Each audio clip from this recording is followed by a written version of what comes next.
Hello everyone, welcome back to adept yourself. आज की class थोड़ी स्पेशल होने वाली है because today we are going to do a complete English practice session. सबसे पहले हम करेंगे हाई लेवल एडिटोरियल वोकैबुलरी। सिर्फ मीनिंग ही नहीं, हम pronunciation, mnemonic, advance synonyms, antonyms और एग्जांपल्स के थ्रू वर्ड्स को प्रॉपर्ली अंडरस्टैंड करेंगे।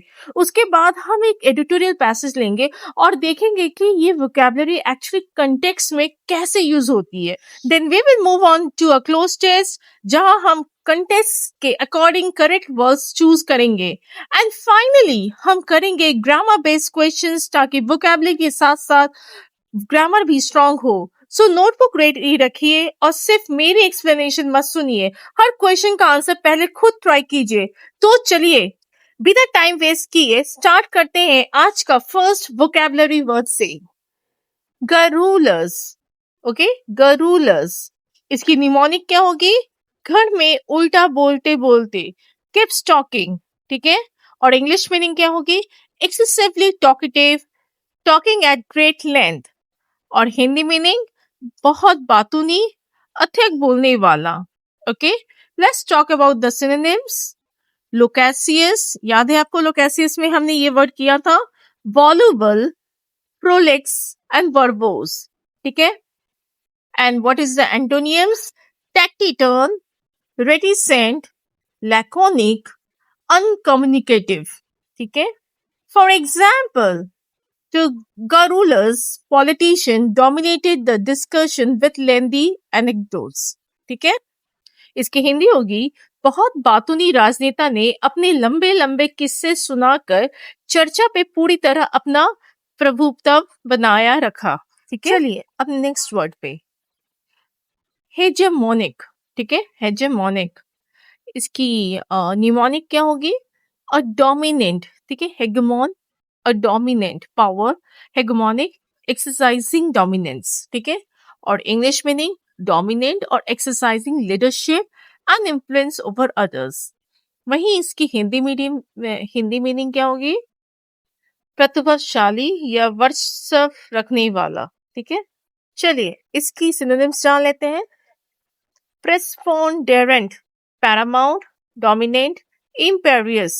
ठीक है, और antonyms subordinate, subservient, marginal, powerless.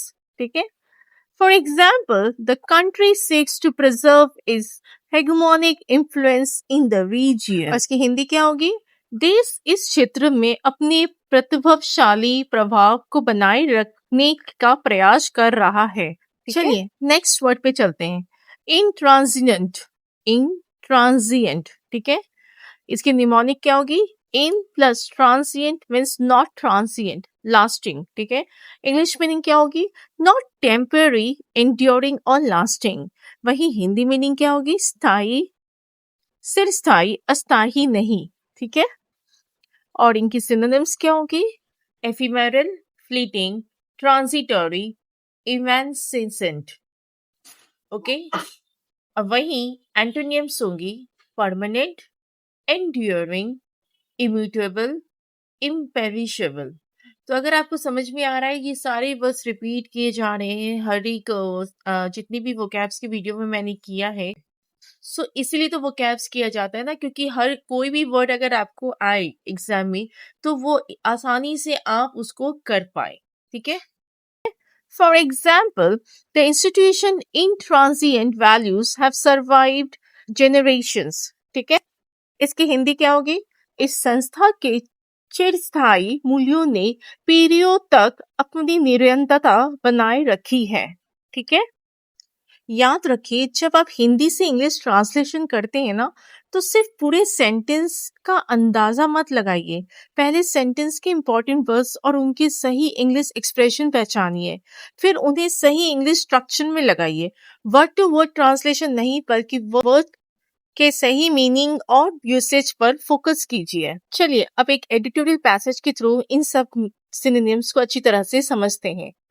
In an era of rapidly shifting geopolitical alliances, no country can indefinitely retain a hegemonic position without adapting to changing realities. While some nations seek to preserve their preponderant influence through economic and diplomatic means. Emerging powers are increasingly challenging established centers of authority. Such a transition need not be confrontational. Conciliatory diplomacy can often prevent tensions from becoming deeply entrenched. चलिए अब ये line to line meaning को अच्छी तरह से समझ लेते हैं.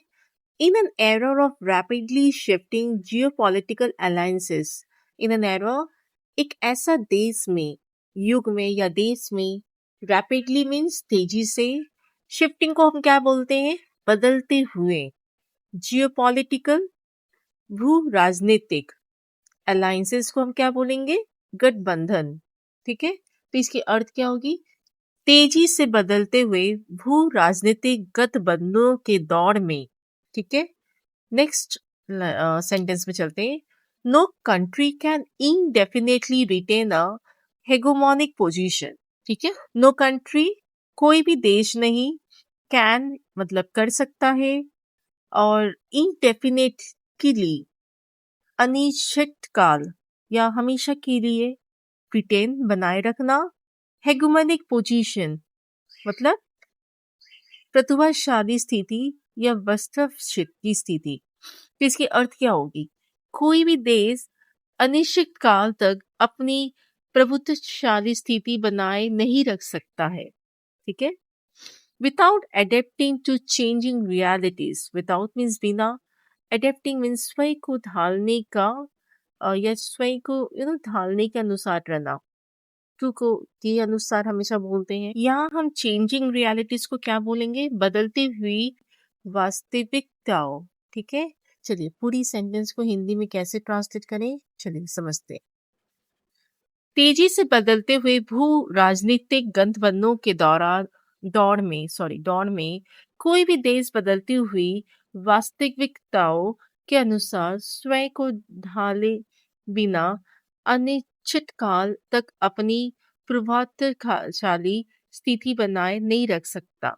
ठीक है, while some nations seek to preserve their preponderant influence, while means जबकि, some nation कुछ राष्ट्र seek to चाहते हैं, preserve बनाए रखना, preponderant प्रमुख और influence को प्रभाव.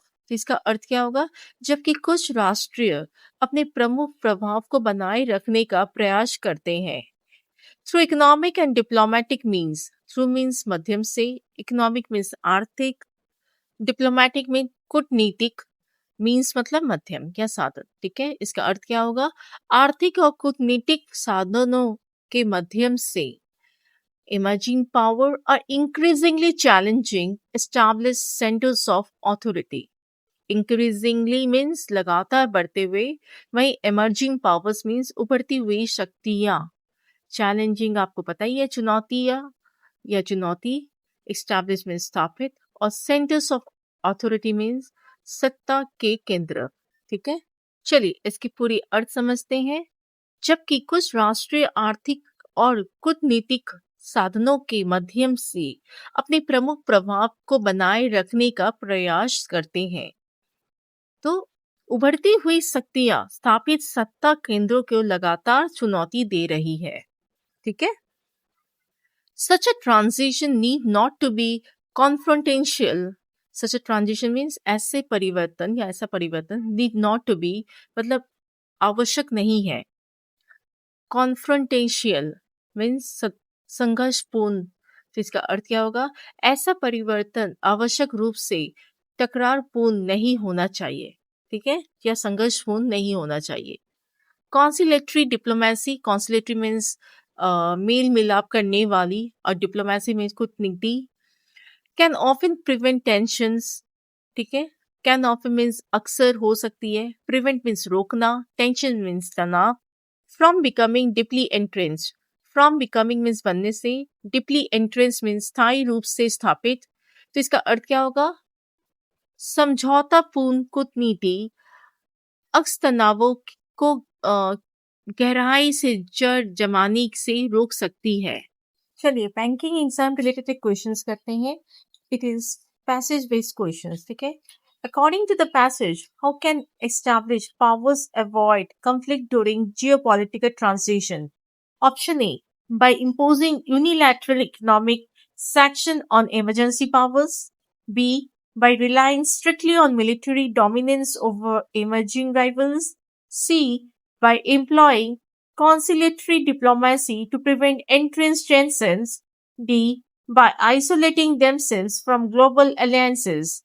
E, by maintaining a rigid status quo without adapting. I hope ये आंसर आपको बहुत ही इजीली मिल गया होगा क्योंकि ये डायरेक्ट क्वेश्चन दिया गया है. अगर आप थोड़ी सी समझ लें तो ये पूरा ही इजी है.